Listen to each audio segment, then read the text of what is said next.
愛比思念更漫長。原創小說共10集，思念如流星劃過，愛卻似星長明卓進視頻。看這份超越時間的愛。第一集初遇。2025年的春夜，微風輕柔得如同戀人的低語，緩緩撩動着街邊櫻花樹的枝桠，粉白的花瓣仿若雪花般，星星點點地飄落，給這座城市添了幾分浪漫與溫柔。忙碌了一整天的妙吟音，拖着略顯疲憊的身軀，走進了那家他視作心靈港灣的咖啡店。這家店不大，暖黃色的燈光氤氲着，悠揚的爵士樂悠悠飄蕩，每一個角落都彌漫着咖啡濃郁的香氣。妙吟音習慣性地走向靠窗的位置，他喜歡在這裏透過那扇明亮的窗，看着外面車水馬龍的街道，感受着城市的喧囂與自己內心的寧靜。點了一杯拿鐵後，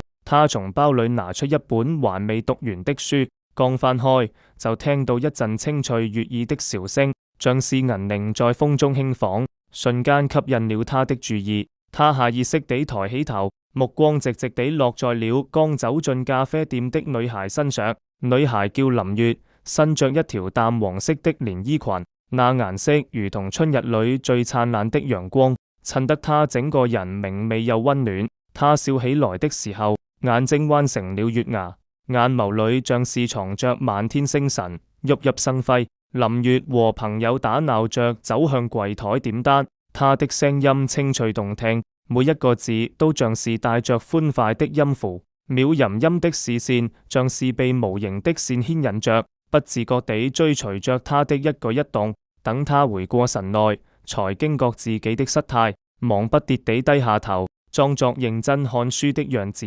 可書頁上的字，此刻卻怎麼也入不了她的眼。沒過一會兒，林月和朋友就坐在了他旁邊的桌子，偶爾飄來的笑聲，讓妙吟音原本平靜的心湖泛起層層漣漪。不好意思，打擾一下，你知道這本書好看嗎？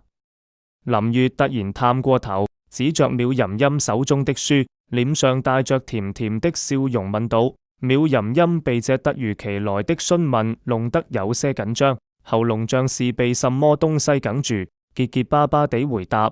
還不錯，很有深度。就這樣，兩人像是打開了話匣子，從手中的書聊起，聊到各自喜歡的音樂，從古典的悠揚到搖滾的熱烈，再到那些觸動心靈的電影，每一個話題都能引發共鳴。原本陌生的兩個人，仿佛找到了契合的頻率，不知不覺間，時間悄然流逝，窗外的夜色愈發深沉，可他們卻渾然不覺。第二集心動。自那之後，妙吟音和林月在咖啡店的偶遇愈發頻繁起來。每次見面，兩人相視一笑，便能開啟一段愉快的交談。妙吟音漸漸發現，林月不僅有着令人心動的外表，還有着一顆無比善良、樂觀的心。她就像一束光，照進了他原本有些平淡的生活。一個周末的午後，陽光格外明媚，暖烘烘地灑在大地上。妙吟音像往常一樣來到咖啡店，習慣性地掃視一圈，卻沒看到那個熟悉的身影，心中頓時湧起一絲失落。他坐在老位置上，心不在焉地攪拌着咖啡，眼睛時不時望向門口。就在這時，林月急匆匆地跑了進來，額頭上掛着細密的汗珠，幾縷髮絲被汗水浸濕，貼在臉頰上。對不起，我來晚了。他氣喘吁吁地說，臉上帶着歉意的笑容。原來他為了給妙吟音帶一份他偶然提起過的特別點心，特意要了很遠的路，去了一家老字號糕點店。看着林月遞過來的點心，精緻的包裝上還帶着些許溫度，妙吟音心中湧起一股暖流，那暖流迅速蔓延至全身。他抬起頭，深深地望着林月的眼睛，那雙眼睛裏滿是真誠與關切。就在這一刻，他突然意識到自己已經不知不覺地喜歡上了這個女孩。這份喜歡在日復一日的相處中早已生根發芽。而林月看着妙吟音溫柔得仿佛能滴出水的眼神，臉頰也微微泛紅，像是天邊的晚霞。他的心跳不自覺地加快，似乎也明白了彼此之間那悄然滋生的情愫，一種難以言喻的甜蜜在兩人心間彌漫開來。第三集表白，隨着時間的緩緩流淌，繆淫音和林月的感情愈發深厚，如同香醇的美酒，越陳越香。他們一起漫步在街頭巷尾，探尋那些葬在角落裏的小店，一起看日出日落，感受大自然的壯麗與美好。每一個瞬間都被他們用心珍藏，成為記憶中最珍貴的寶藏。終於，在一個星光璀璨的夜晚，繆淫音精心策劃了一場表白。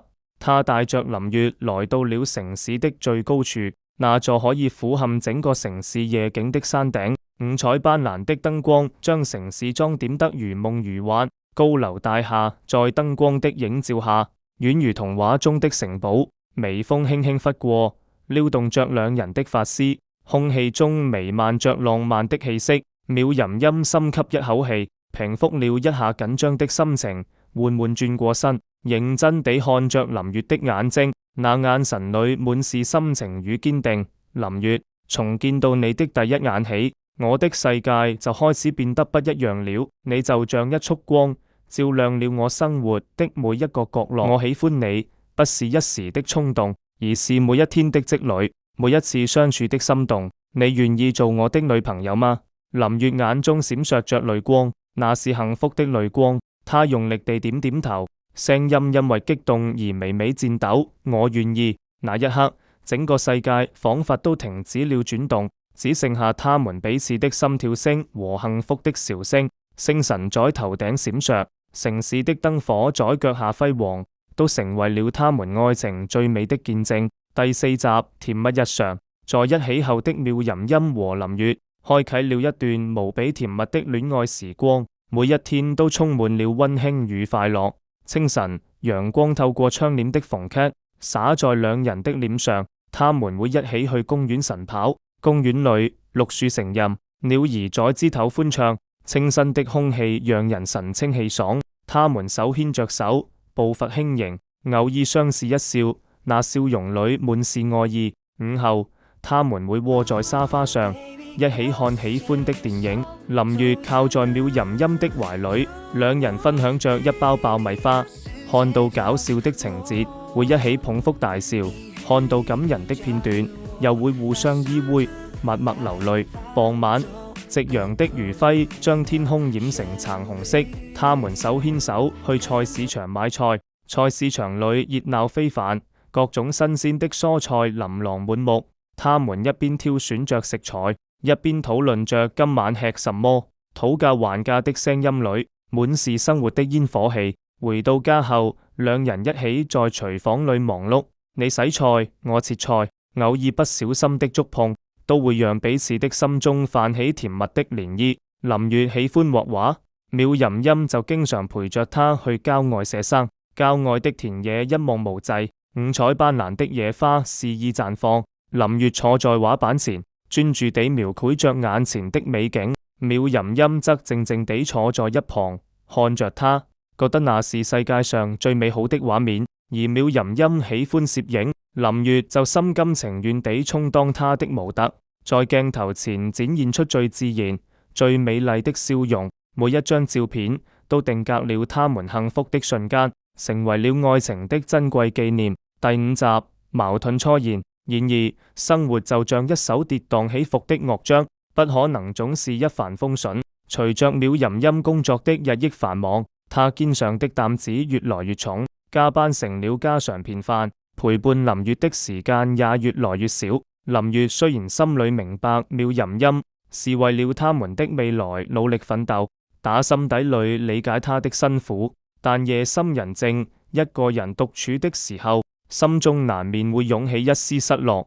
一次，林月精心籌備了一場生日派對，邀請了所有的好朋友，滿心歡喜地等待繆淫音下班歸來。他早早地來到派對場地，親手布置着氣球、彩帶，還準備了繆淫音最愛吃的蛋糕和菜餚。朋友們陸陸續續地來了，大家有說有笑，可林月的眼睛卻始終望着門口，期待着那個熟悉的身影。然而，繆淫音卻因為一個緊急的工作任務，被老闆留在公司加班。他在辦公室裏忙得焦頭爛額，看着堆積如山的文件和電腦，屏幕上不斷閃爍的郵件提示，心中滿是無奈和愧疚。等他終於忙完，已經錯過了派對的大部分時間。當他匆匆趕到派對現場時，朋友們都已經離開，只剩下林月一個人默默地坐在角落裏。周圍的熱鬧與他的落寞形成了鮮明的對比。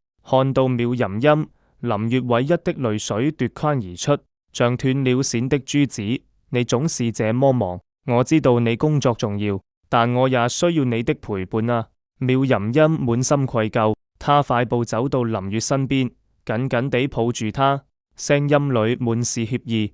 對不起，是我不好，我以後一定多抽時間陪你。儘管這次矛盾在繆淫音的道歉下暫時化解，但兩人之間似乎有了一絲微妙的變化，那是一種難以言說的隔閡，像一層薄紗，悄然籠罩在他們的愛情之上。